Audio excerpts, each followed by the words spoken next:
Hey folks, welcome to Crown and Calling. This is going to be a pretty short video, but I've had some conversations recently and just, being online, doing this page, those kind of things.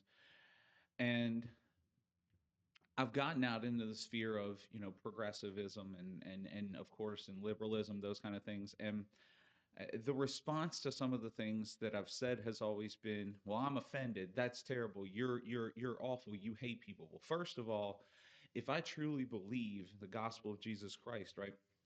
If I truly believe that there is a place called hell and that people who are unsaved and live outside of the will of God are going there, how much would I actually have to hate someone to not share that with them? Let's get that out of the way first.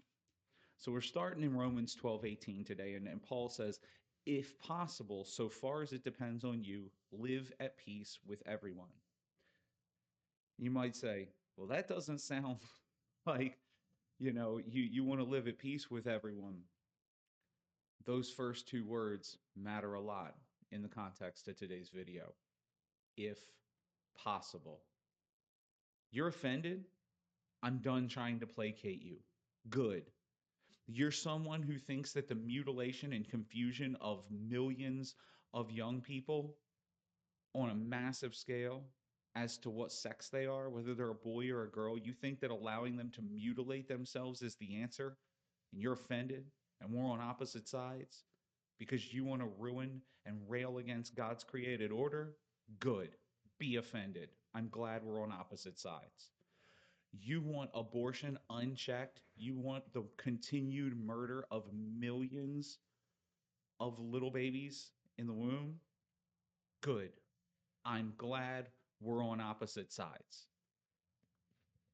This is one that's coming soon to a theater near you here in America. You might not have thought about this very much, but assisted suicide, MAID, medically assisted, right? Canada instituted this in 2016. It was the number 5 cause of death by 2023. By 2025, now, it is somewhere around third. Third.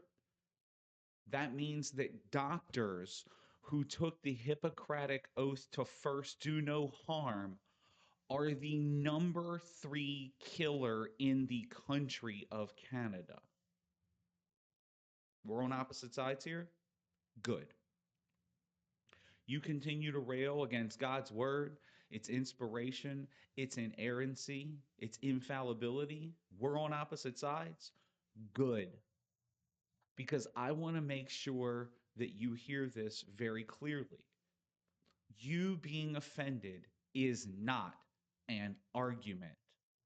You taking offense to something that someone says does not make you more right, and it doesn't make you more moral than that person. We have devolved in this country, and specifically Christians have decided, I'm going to take a back seat. If someone's offended, that must mean we did something wrong. Well, sometimes we are just jerks. Let's be clear. But that's just not the case. Offense has been used to try to cow people of God into submission and into just going in the corner and shutting up. You're offended? Good. Because while Romans 12:18 says, if possible, so far as it depends upon you, make peace with everyone. And Romans 12:21, just a few verses later, says, do not be overcome by evil, but overcome evil with good. Isaiah 48:22 says, make no peace with evil. And if you believe the things that I've just talked about, guess what? That's evil. And I'm not about to make peace with it.